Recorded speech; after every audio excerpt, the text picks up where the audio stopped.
Hello again everybody, my name is Yusuf. I graduated from the School of Pharmacy in 2012. In the previous slides I have explained to you guys about the shortest and the easiest way to go far with the FPGE preparation. Actually most of the videos on the YouTube that revolve around the FPGE speak mainly about the exam scoring pattern and the criteria considered in the correction of the answers. However, I focused here about the FPGE preparation techniques and the best plan that helps you pass the exam easily, especially when you don't have enough time to prepare. I was one of those students who didn't know which sources to study from, how to start up, and what best plan to follow.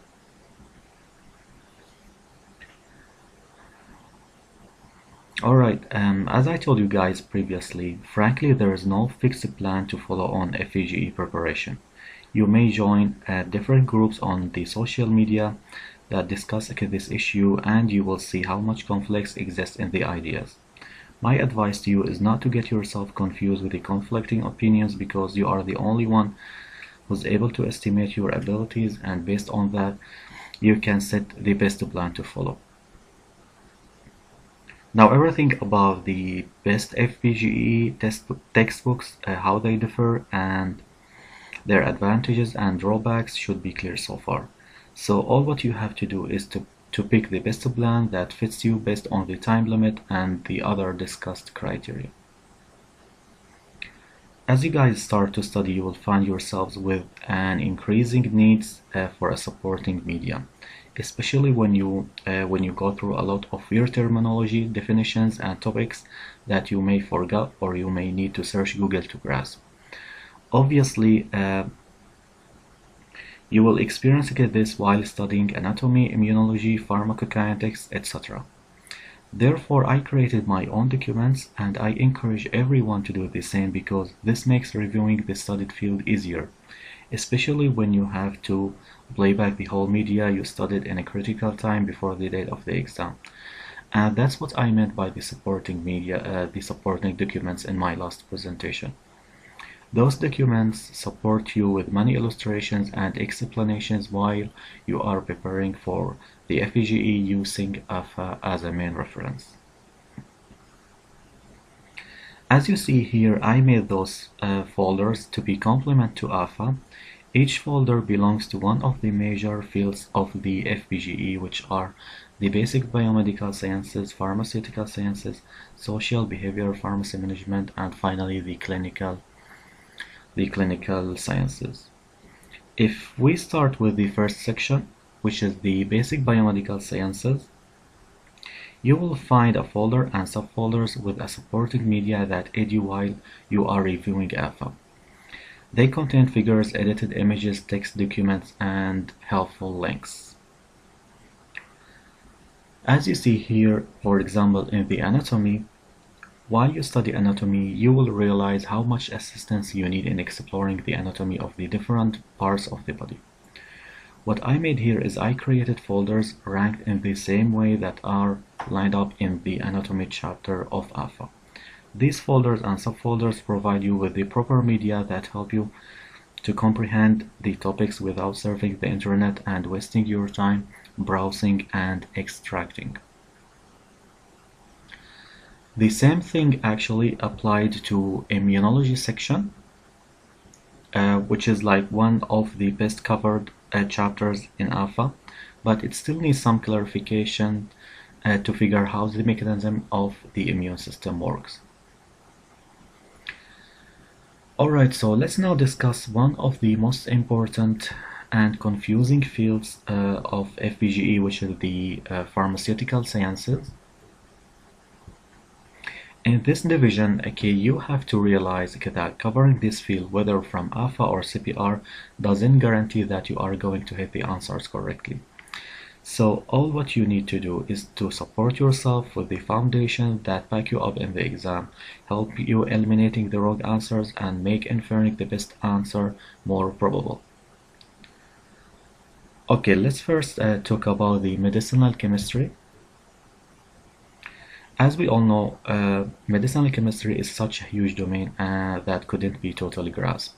So what you are going to study in Alpha and even in CPR is solely the basic principles.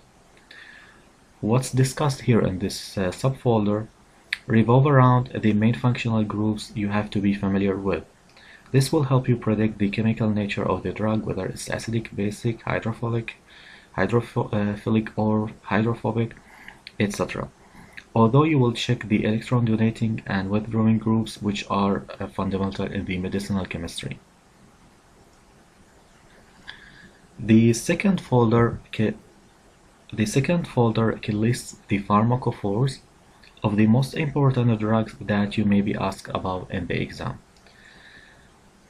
As you see here, I addressed the most important drug categories like drugs affecting the CNS, drugs affecting the cardiovascular system, and the antibiotics. If you go through drugs affecting the central nervous system, you will get also subfolders contain the main drug classes affecting the CNS like cholinergic, adrenergic, agonist, antagonist, antiparkinson, neuroleptics, etc. Each subfolder has structures of the most important drugs that correlate with each drug class.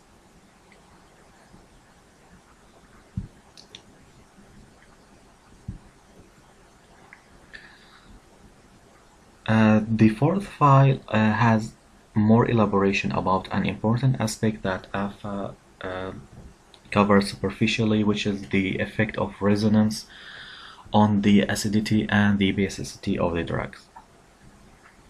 Okay, let's now move now to the second folder, which is the pharmacology.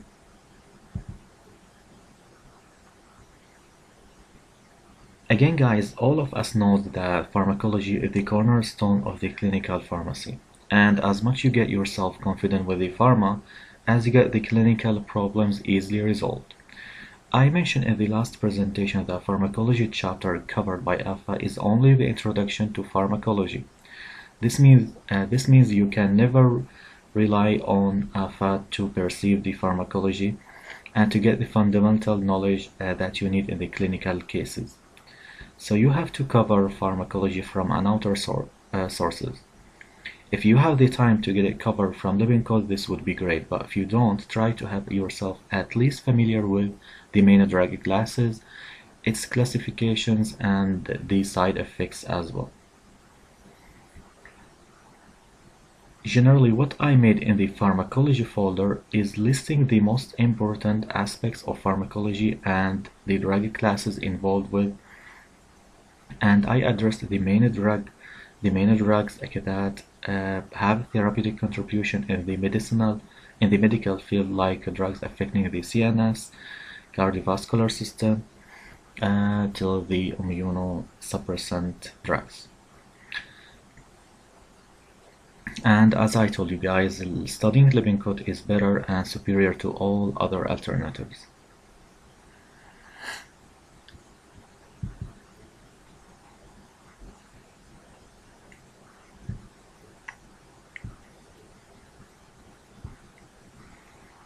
Okay, let's now talk about the pharmacokinetics.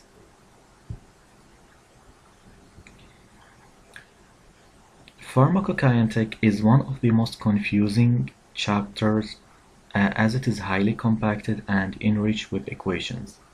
Actually, Alpha covers this chapter pretty well, and it is important for you guys to practice as much pharmacokinetic problems as possible.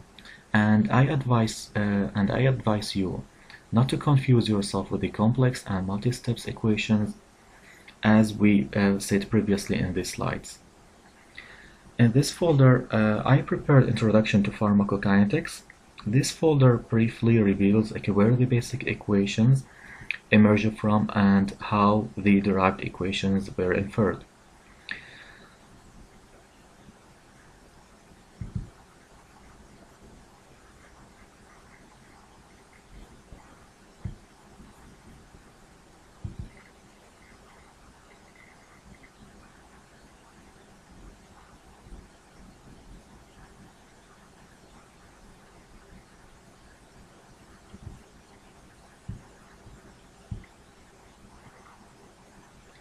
The next file summarizes the most important equations you have to memorize accompanied by the relevant curves. This file helps you guys taking away any misunderstanding or possible confusion results from the relatively overlapped equations in the textbook. As you see here, for example, in the first slide,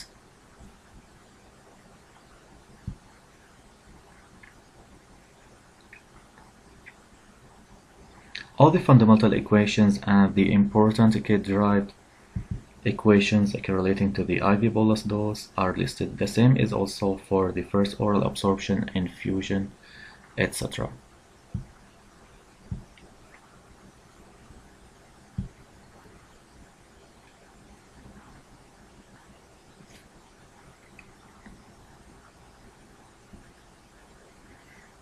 Okay, let's move now to the third field of study, which is the pharmacy management.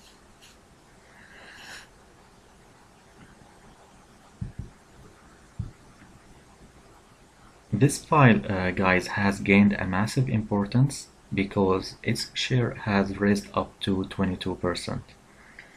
And it constitutes the majority of the second half of the FPGEE exam. Therefore, never ignore this division. The problem with this section is its diversity, overlap terminology, and the lack of a definite answering pattern. For example, as you accomplish reading this section, you will probably be confused with many substantial terms like patient-centered care, patient-centeredness, pharmaceutical care, pharmacy care plan, etc. At first glance, you may think that they are all the same and revolve around the patient's health only, which is true so far, but that's the half of the cup. This reveals what I described as terrible and confusing section. So you need to be managed, focused, and precise while studying this section. Another domain that reflects the less organization of the pharmacy management chapter is, for instance, the what's called MTM, medication therapy management.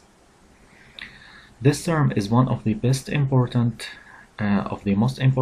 principles related to the patient's care.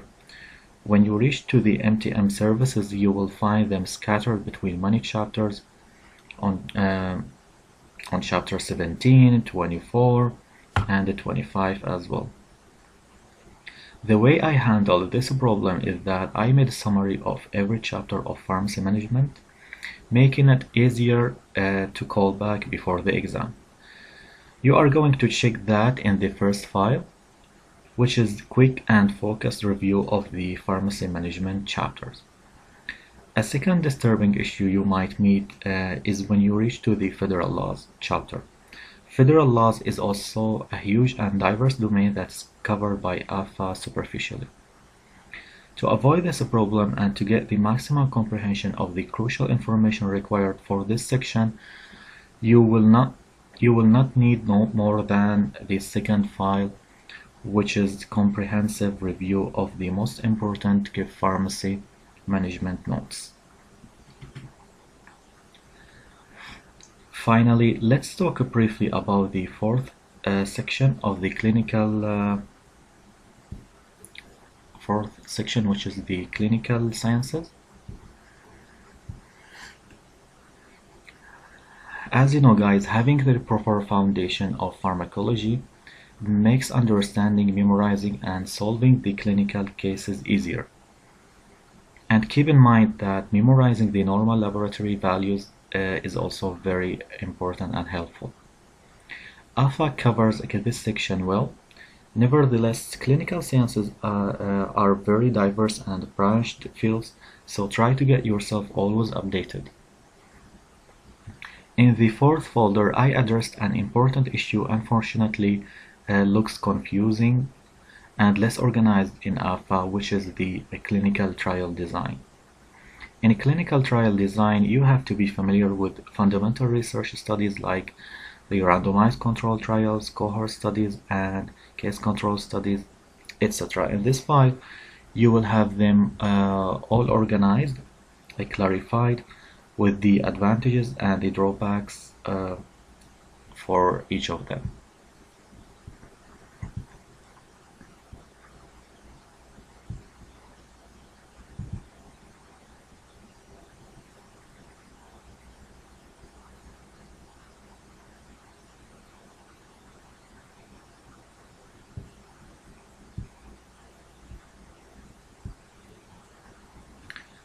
That's all, guys.